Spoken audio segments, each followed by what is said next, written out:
Bom, agora a gente vai falar sobre escritor, né?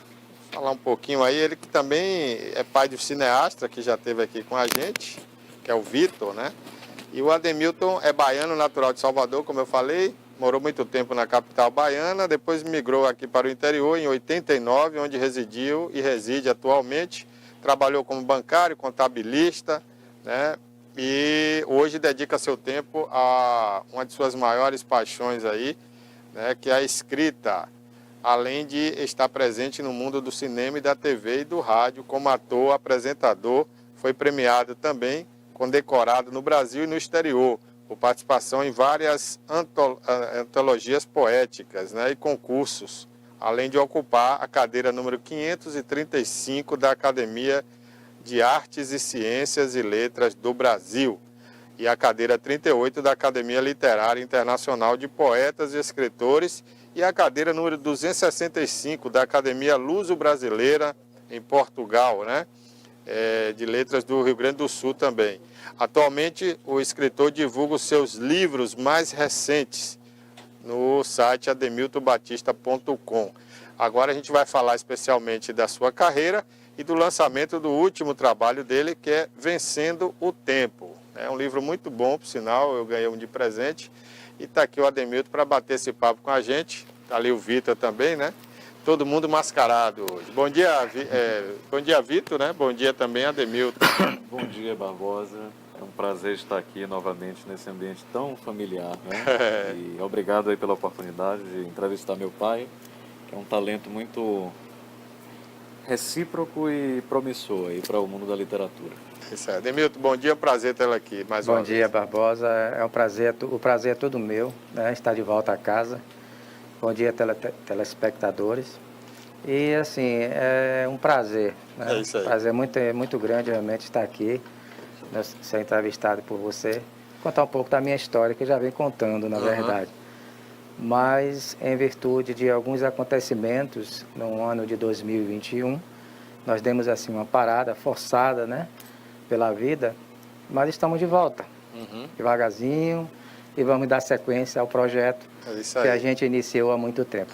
O Ademilton teve aí sofreu do Covid, né? Teve problemas aí com o Covid, mas graças a Deus se recuperou. Por isso ele está de máscara ali, se precavendo e vacinado, né? No ano de 2021, como eu falei, eu tomei uma vacina, né? Não vou aqui falar o nome, mas eu tomei a vacina e, em consequência dessa vacina, eu infartei. E aí, em consequência, também ainda, se não bastasse, eu tive um AVC, né? Isso tudo me levou quase 25 dias, em média, de 20 a 25 dias, no CTI. Então, assim, deixou assim, alguns traumas, né? Eu porque também tive esse era um acontecimento problema, inesperado, né? Eu não cheguei a infartar, né? Mas o médico, inclusive, suspeitou de infarto depois que eu tomei a vacina Oxford, né? Eu tive uma miocardia. Tem gente que não gosta de falar, né? Mas eu falo porque eu fui vítima disso e tive problema cardíaco por conta disso. Já que você falou aí. Fiquei meses fazendo tratamento, graças a Deus estou voltando ao normal, né? Porque Deus comanda tudo, mas eu tive problemas, deixei de trabalhar, uma série de coisas. Então a gente tem que falar a verdade. A minha foi a Janssen que eu tomei. A sua foi a Janssen, né? Que é considerada a melhor, né? A melhor. Mas essas vacinas foram feitas tempestivamente, sem muitos testes. Claro que tinha que fazer, né? Porque nós cobrávamos da ciência uma solução, porque ninguém poderia viver dentro de casa, né? Sem trabalhar, sem fazer nada. Exato. E a vacina veio em boa hora, salvou muitas vidas, né? Com certeza. Agora tem relatos, e não são só o meu e o dele, né? Tem vários relatos pelo Brasil afora, pelo mundo afora, de pessoas que tiveram complicações cardíacas por várias vacinas. Ali já foi a Janssen, a minha foi a Oxford, já teve nos Estados Unidos pessoas que teve trombose por conta daquela outra... Tem a Oxford, Coronavac? né? Não, a Coronavac é a melhor de todas, porque é a mais fraca. É mais leve, né? Tem a Pfizer também. Tem a Pfizer, né? Acho que foi a Pfizer que deu esse problema da trombose. Então, assim, como a gente fala, é de pessoa para pessoa. Claro que muita gente não teve problema, mas outros tiveram. E tem gente que teve e nem sabe que foi da vacina, né? É verdade. Então é isso aí. Mas é assim mesmo, né? Resumo da ópera também, né? Sem vacina não há chance. Não. Inclusive eu perdi vários amigos, né, Toné? Nós perdemos vários amigos, né? Um deles, o saudoso doutor Teovaldo, médico, né? Que nos deixou devido a não tomar a vacina, né? Ele era contrário à vacina, até por isso, por essa questão de toda a população mundial acabou sendo cobaia, porque não houve teste suficiente, né? Isso mesmo. Eu tive sorte, né? Eu posso dizer assim, tive sorte, porque eu recebi o socorro imediato aqui do meu filho, devo a minha vida a ele primeiramente, e depois de alguns amigos que me socorreram a tempo. Então, hoje eu posso dizer que não tenho sequelas. Fiquei assim com alguns sintomas, algumas coisas do dia a dia, devido ao coração, mas assim, dá para eu retomar devagar, né? Dentro do limite dele, e agora quem dita o meu tempo não sou eu mais, é o meu coração que me diz, ó, você vai trabalhar assim, tantas horas. E pronto, e eu tenho que seguir. É isso aí. Se eu quiser viver e viver com ele, né? O importante é não parar de tentar viver. Né? Com certeza. A vida é isso, né? É uma gincana. A gente tem que estar sempre tentando, né, sobreviver contra tudo e contra todos. É vírus que vem, como é que chama? Bactéria, né?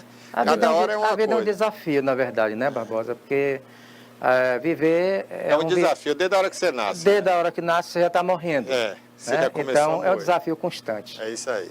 Bom, mas vamos falar agora, né, da sua vida profissional. Depois de contabilista, bancário, né?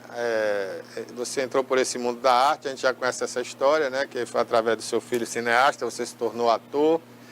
Fez um filme com ele, né? Inclusive eu vi uns trechos também de um filme que vocês estão fazendo sobre a sua própria vida, né? É um documentário. Um documentário muito bacana. Sobre a vida dele. E depois também como escritor, você já tem, né, não um só livro, são vários trabalhos que você tem. Eu vou contar um pouquinho da minha história. Primeiro eu vou tirar aqui a máscara para que as pessoas que não me conhecem ainda, né? A gente está aqui num ambiente, né, apesar de fechado, mais distante, né, acho que não tem risco. Eu vou tirar para que as pessoas que não me viram, pelo menos ver meu rosto, né? Mas eu vou colocar a máscara só por segurança. Tá certo. Porque, na verdade, o Vitor ainda não se vacinou, em virtude de eu ter tido isso, né? E também a minha esposa também não. Outros pequenos detalhes. Então, assim, se um pegar a Covid, todos pegam. Então, não tem como, aliás, foi isso que aconteceu. É verdade. Barbosa, veja só, a minha vida, ela começa bem lá para trás, já contei aqui há algum tempo atrás no programa, né? E durante a minha trajetória. Ela começa aos 7 anos, quando eu me dei conta da minha consciência e me fiz várias perguntas, como o que eu vim fazer aqui, de onde eu vim, né? Quem sou eu? E isso realmente me levou a vida toda. E eu não tenho essas respostas ainda não. Mas a partir daí começou as indagações, os questionamentos, e eu comecei já a traçar ali a linha poética. Comecei a escrever algumas coisas que vinham na minha mente, e cheguei na adolescência também, comecei a fazer diário sobre essa trajetória até ali. Então eu conversava muito comigo mesmo. E isso, eu era o meu maior companheiro, né? Até que eu fui trabalhar no banco. Eu trabalhei com meu pai desde os 7 anos. Meu pai era vendedor de frutas. Então eu trabalhei com ele e tive uma infância assim, até a adolescência, trabalhando com ele.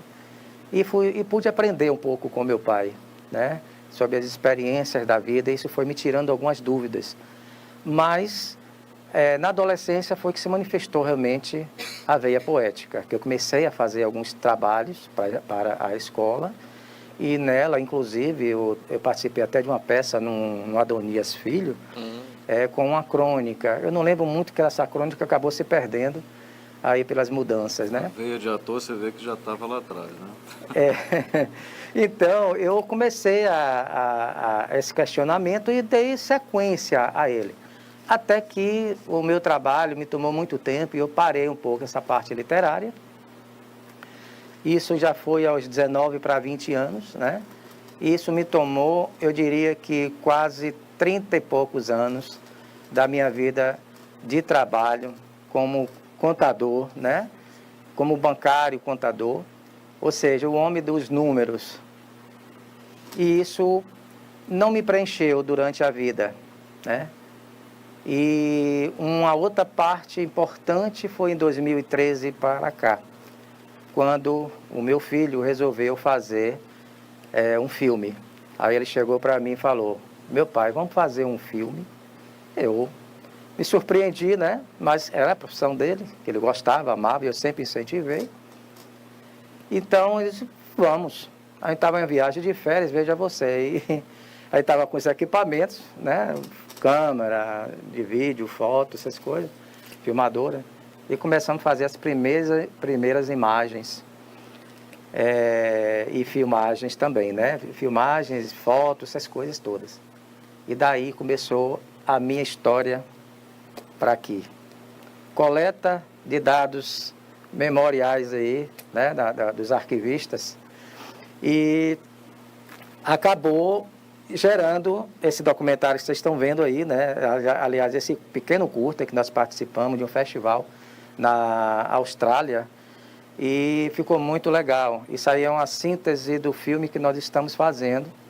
O filme, na verdade, é um pouco maior, né? Ele tem uns 30 minutos, e aí é um curta de 3 minutos. Nós fizemos justamente para fazer um resumo assim da ideia, ver como é que ficava. E ele foi até reconhecido, né, na Austrália. Foi indicado. Ali é você, Vitor? É eu mesmo. É.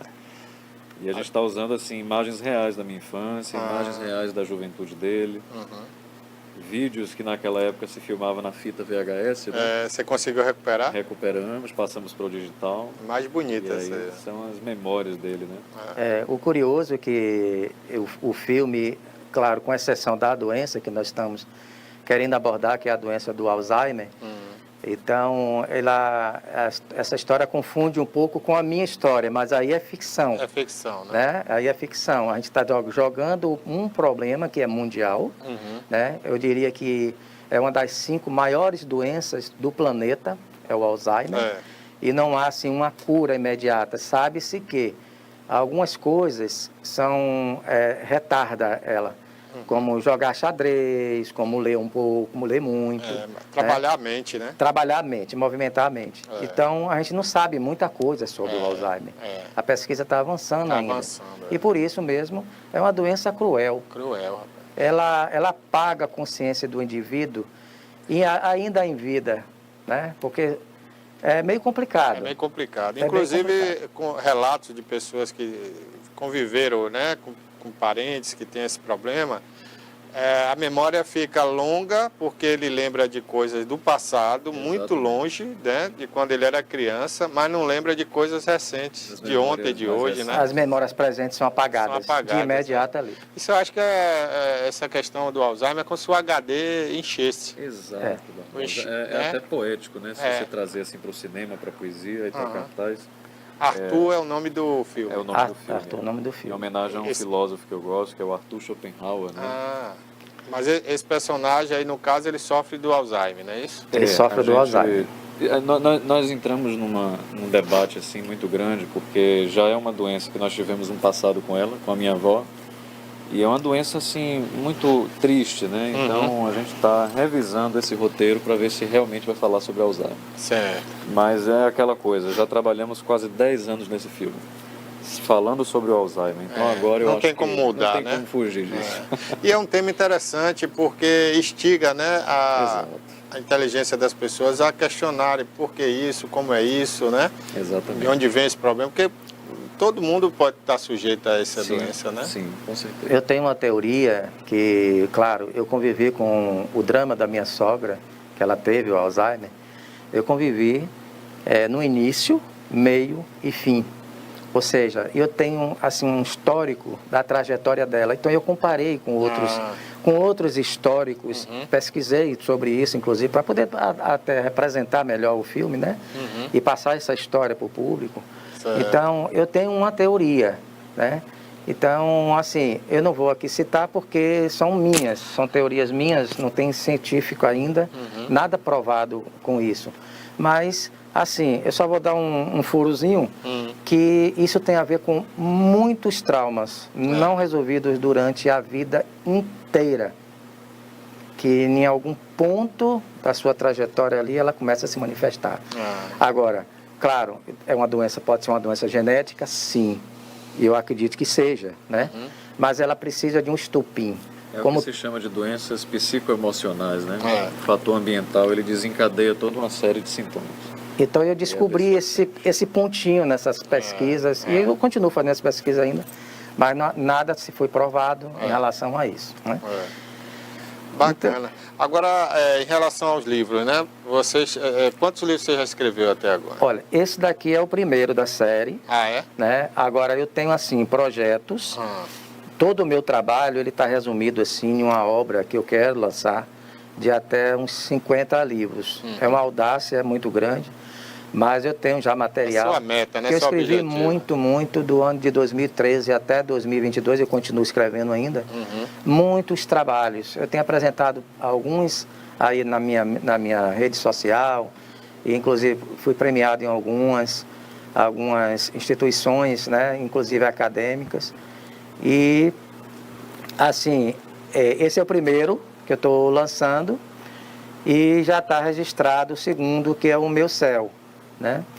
Então, esse Meu Céu, ele vai encabeçar uma trilogia, né? Sobre o Meu Céu, né? Então, eu passo essa visão poética sobre a minha vida e as coisas assim do cotidiano, né? Que eu posso ver, eu posso falar sobre elas. E eu tenho assim uma facilidade de, talvez, por isso que eu sou poeta, né? Porque o poeta ele tem que ter sensibilidade para captar assim o que a natureza passa, né? Então eu tenho esses trabalhos. Eu só não sei se ainda vou ter, né, muito tempo, não sei quanto tempo tem, ninguém sabe. Aí só Deus. Mas eu espero que a vida me proporcione esse legado. Então, mas já está tudo pronto. Eu só preciso agora só a parte de edição. Estou trabalhando nessa trilogia. Eu já tenho selecionado uns 350 textos para dividir, né? Porque aí vai depender muito do custo, né? Esse aqui sai um pouco com custo alto, porque eu tive com 180 páginas. Eu lancei ele com 180 páginas. E nós, junto à editora também, a gente investiu numa capa assim fosca, né? Então tem todo o material, é colorido. Mostra aí para a câmera, por favor. Claro. Aí. Vencendo o tempo. Inclusive, eu tive o prazer de tirar... de poesia. Eu tive o prazer de tirar essa fotografia aqui, ó. Do meu pai, é ele aqui. É uma silhueta, né? Uma silhueta dele no pôr do sol. Na verdade, Bacana. esse livro, ele é uma coletânea de toda a minha obra que eu pretendo apresentar. Aqui tem poesias, aqui tem contos, aqui tem partes do meu romance. Poesia, prosa, tudo junto. Tá tudo junto. Aí tem, assim, vários estilos, né? Aqui tem textos de um romance que eu estou produzindo, já tenho quase 70 páginas. E tem, assim, aldrabias, tem contos, tem sonetos. E eu falo muito de contos de amor, né? Então essa minha obra, ela está resumida nisso, né? Você diria assim, seria um autor romântico? Sim, eu me considero um romântico. E bota romântico. E ainda a moda antiga, né? Como dizia... É aquele romântico clássico. Como diz Roberto Carlos, né? Carlos, eu ainda mando flores. Exato. E aí nas redes sociais dele, ele posta tudo, né? No Facebook, no Instagram. Muitas pessoas curtem até de fora do Brasil, e principalmente no Brasil. E aí tem toda uma comunidade ali que gosta, né? Que o tema anterior foi até solidão. E tem muitas pessoas que são sós no amor, né? São sós na existência. Então buscam nele essa reciprocidade.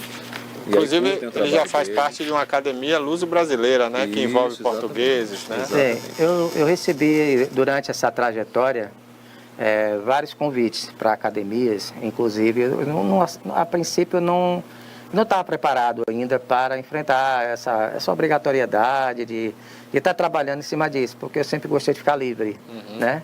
Para me expressar. E às vezes a literatura, ela nos escraviza, nos impõe. Então eu não gosto de trabalhar muito com isso. Por isso que eu peneirei muitos os convites que eu recebi para academias. A primeira dela foi lá do Espírito Santo, mas eu não aceitei essa, agradeci e tal, não aceitei. E deixei amadurecer a coisa. Até que eu fui incorporado à Silbras, como você citou aí, lá de Volta Redonda. E também aí a LIP, que é a internacional, me convidou, eu aceitei, sou imortal da cadeira 38 também, inclusive agora oficializada, né? E mais recentes eu recebi, inclusive eu trouxe até aqui as medalhas, vou até tirar do bolso aqui que tá um pouco. Mostra aí. Isso Mostra aí para a câmera. É Pendura um peso da responsabilidade literária, né? Essa daqui é a Luso Brasileira, do Rio Grande do Sul, uma academia que ela está sediada no Rio Grande do Sul, mas é sediada em Rio Grande do Sul e Portugal também. Bonita medalha, né? Aí eu recebi... Tem a bandeira de Portugal, a bandeira do Brasil, né? E isso. Qual é a outra bandeira aí? É a bandeira do estado do Rio Grande do Sul. Ah, do estado do Rio Grande do Sul, brasão. Do estado do Rio Grande do Sul e de Portugal, né? E da academia. Aqui são os diplomas, se você quiser mostrar, são os diplomas da Luso Brasileira. Certo. E a mais recente, que foi essa daqui. Que foi essa daqui, que é da Academia de Letras de Teófilo Otoni, Minas Gerais. São academias físicas, né? Bonita também. Aqui. Não são virtuais, são academias físicas. Engraçado, daqui de Itabuna você não faz parte, né? Não, na verdade, eu estou até, não vou dizer que eu sou profeta, né? Mas, como disse Cristo, o profeta ele nunca é bem recebido na sua cidade. Você é itabunense? Hein? Ele já mora aqui há muitos anos, ele é de Salvador. Eu sou de Salvador, vim com 29 anos, eu já tenho aqui 42 anos, eu acho que chega a ser 42. Foi de 89, né? Foi de 89 eu cheguei aqui. Então eu tenho uns 30 e poucos anos aqui em Itabuna. 40 anos quase. E eu me descobri, né? Continuando aí, eu me descobri depois de Você se descobriu poeta já adulto, foi? Olha, a minha história, como eu falei aqui, ela começa lá aos 7 anos, mas só que eu me descobri realmente na adolescência, mas não sabia ainda o que era. Eu estava meio perdido. Eu só vim me redescobrir, isso quase 30 anos depois, trabalhando... Pode ser bancário, contabilista. Trabalhando com os números. Aí eu passei a ser dos números... Contador de números para contador de histórias. Para contador de histórias. Exatamente. E um texto que me representa bastante, essa história aí, ela está nesse livro, né? Fala aí pra gente. Que é o Espelho. Eu vou dar uma lida aqui, porque vai resumir exatamente o que eu estou falando aqui. Eu tenho 2 textos que eu sempre cito, que é o próprio Vencendo o Tempo, e o Espelho. né? Onde eu falo nesse texto aqui, porque assim, os meus textos, quem pega para ler, talvez, agora não, porque agora eu pertenço ao mundo, né? O texto pertence ao mundo, não pertence mais a mim. Mas a minha história, ela continua aqui. Então, eu conto no Vencendo o Tempo a minha trajetória toda, que começa lá dos 7 anos até o atual, né? Então, eu vou ler aqui o Espelho. Se você me permitir, eu gostaria, como nos velhos tempos do Café com Poesia e Cinema... Então, você lê o Espelho a gente lê junto, né? Lê junto? Bom, então vamos lá. Eu ia lhe propor você ler o Espelho Vitor Augusto e eu Xavier, leio o Vencendo o Tempo. E né? seu pai, Ademilton Batista, vão ler aí o... Isso, no Café com Poesia a gente fazia muito isso na rádio, na TV, né? Pode começar. Espelho. Espelho amigo, venho despedir-me, agradecer-te e cumprimentá-lo por ter sido eu tanto tempo, a metade do que eu era antes. Olho-te daqui e não me vejo mais. Somente tu que aí estás. Por isso sigo, deixo contigo o passado que fui. Dele não posso levar. Desse lado, não devo mais estar. Tornou-se pequeno para nós dois. Há tempos, tu foste meu amigo, o abrigo que precisava, até o despertar. Do lado que estou agora, serei um explorador de mim mesmo. Sozinho seguirei. Ademilton Batista. Parabéns, é bonito. Esse texto já tinha lido ele. Tem um livro que eu ganhei de presente, né? Eu agradeço. Ô Ademilton, quem quiser adquirir o seu livro, como é que faz?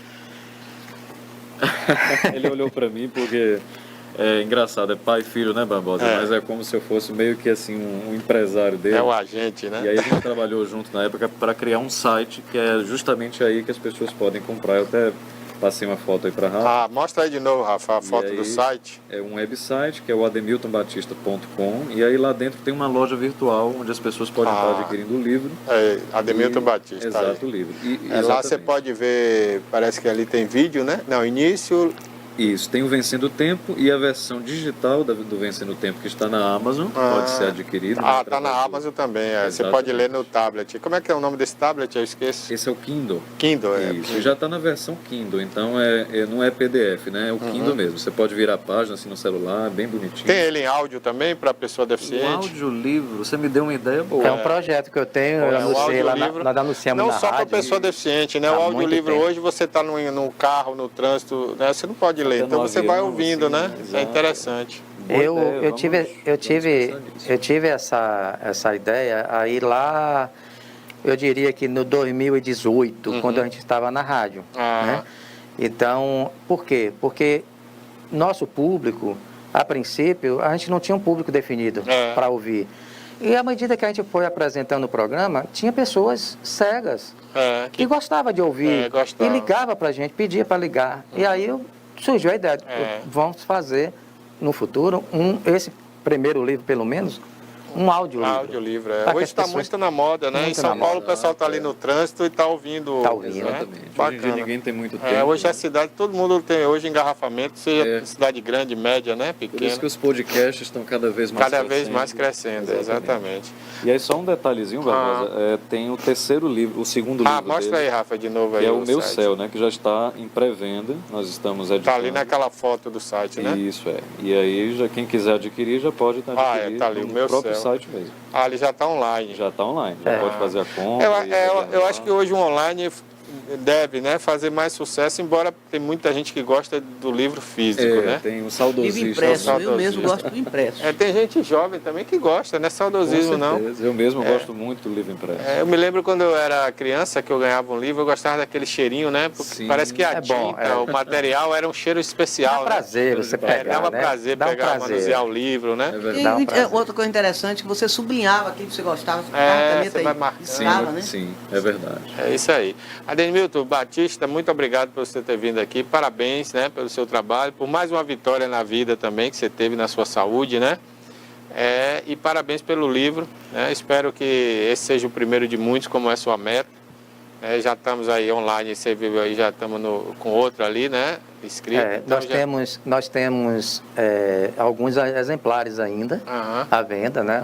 A grande parte eu já vendi porque eu ia fazer o evento. Mas eu estou deixando assim um mínimo, pelo menos, para o evento que vai ser conjunto. Mas venha cá, no site também você pode vender para a pessoa comprar ele e imprimir em PDF, também, não pode? Exatamente. Pode também. Pode. Pode imprimir em casa e ter o livro impresso também, não é isso? Barbosa, eu gostaria só, antes da gente concluir, esse trabalho ele foi assim muito impactante para mim como filho, porque eu vi um pai que estava inclusive com depressão na época, o tema aqui anterior foi esse, e ele se transformou. Ele passou 50 anos dentro de uma vida que talvez ele tenha desandado em algum momento, e aí ele entrou nessa depressão. E eu vi ele sair do fundo do poço através disso aqui. Quando ele se descobriu, né? Exato. E aí esse livro, o título, ele é bem sugestivo, Vencendo o Tempo. Porque todo mundo, na verdade, pode vencer o seu próprio tempo. E eu deixo aqui essa mensagem para todos que estão assistindo. E nunca é tarde, né? Nunca é tarde para mudar, nunca é tarde para vencer o próprio tempo. Meu pai é um grande exemplo disso. Ele descobriu através da poesia, outros descobrem através da música, da pintura. É sempre possível mudar. Na entrevista anterior, o tema foi, inclusive, solidão, né? Na verdade, eu me sentia uma pessoa só, embora estivesse sempre rodeada, né, de pessoas, mas eu me sentia só. Então hoje eu posso dizer, eu fui preenchido com esse meu trabalho, essa minha redescoberta e o caminho para que eu pudesse dar um sentido maior à minha vida. E hoje você sente isso? Então eu eu me sinto feliz com o trabalho que eu estou fazendo, o trabalho que eu gosto de fazer. Às vezes, eu estou trabalhando como contador de números né? Deu uma parada por enquanto, mas, assim, quando eu estou trabalhando, eu não me sinto satisfeito comigo, mas quando eu estou escrevendo, eu me sinto feliz. Então, eu me preenchi. Que bom. Então, eu posso dizer hoje que a solidão é um estado apenas de alma. Se você consegue trazer, encher a sua alma, o seu corpo ele vai sentir essa, digamos assim, essa onda. E você pode viver plenamente, sim. E se tiver com amor no coração, então, eu não estou dizendo amor de companhia. Estou falando amor próprio, seu, que você pode trazer isso para a sua vida. Porque se você se amar, a vida, o mundo vai refletir você. De certa forma, vai refletir você. E quando você tem essa sensação do amor, né, você vê tudo de uma forma diferente, né? De uma forma melhor, de uma forma mais bonita, né? O seu olhar transforma. A vida fica mais colorida. A vida fica mais colorida, né? Por isso, quando eu vejo, às vezes, pessoas reclamando muito da vida, de tudo, porque ela não está conseguindo enxergar as coisas boas, ela só consegue enxergar as coisas más, né? É verdade. Então é o estado de espírito que faz isso. Com certeza. Parabéns. E para fazer isso tem que ter também coragem e atitude, né? Porque não é fácil você mudar assim e falar, não, isso aqui que eu quero, vou largar isso aqui de lado um pouco, vou cuidar disso, né? Muitos anos, né? Muitos anos naquilo ali, né? A vida inteira. Eu, só encerrando, que você já anunciou, eu quero deixar aqui o seguinte. Dizer apenas um poema curto que vai fazer parte já do meu céu ali, que eu digo aqui assim, isso eu escrevi em 30/11/2018. Amar é se tornar um novo ser, é iniciar uma nova roupagem, com simplicidade e plenitude de sentimentos e entregas, sem fragmentos. Bacana. Bacana. Esse programa, para você que ligou a televisão atrasada, né? Hoje também a gente começou um pouquinho atrasado aí por um probleminha técnico, mas ele vai ser reprisado, né? Logo mais às 13 horas e às 18 horas. Então, se você perdeu, você tem duas oportunidades aí, você que é assinante da TVC, de nos assistir. E futuramente também, acho que ainda essa semana, vai estar disponível no nosso aplicativo e no YouTube, tá bom? Você pode rever essa entrevista com o cineasta Vitor Augusto Xavier e o seu pai, escritor, né, revelado aí, né, de coração, mudou radical, né, aí de profissão, de contador e de bancário para escritor, né, poeta, cineasta também e ator, Ademilton Batista, que esteve aqui com a gente. Eu agradeço muito, Ademilton, muito obrado por ter vindo aqui, viu? E Vitor. E espero que em breve vocês voltem aí à tela também, né? Com um novo produto aí pra gente. Eu agradeceria muito. Vamos sim, um prazer enorme. Com certeza. Isso aí, vamos sim. Um abraço. Um abraço. Um abraço aí. Bacana, né, Toné? A história aí de vida e do poeta. Superação, né? Superação, mudança, né? Transformação. Porque nem todos têm coragem, né? Às vezes você tem um dom, ali você está naquela profissão ali, sei lá, de repente como servidor público, né? Ou como um escriturário, um bancário, sei lá, e aí você está ali angustiado, trabalhando insatisfeito. Eu acho que ele se reinventou. Não, ele se reinventou, mas tem gente que não tem essa coragem, né, Toné? Aí primeiro tem que ter coragem realmente. Eu já estou aqui até agora, eu vou me aposentar, eu vou isso, eu vou aquilo, e aí vai passando o tempo, a pessoa continua infeliz, né? Eu digo sempre para ele, fazer o que gosta e dar prazer para você já é um grande passo para você viver bem na vida. É isso aí, é isso aí. Primeiramente isso. Obrigado, Ademilton, obrigado, Vitor. Obrigado a você.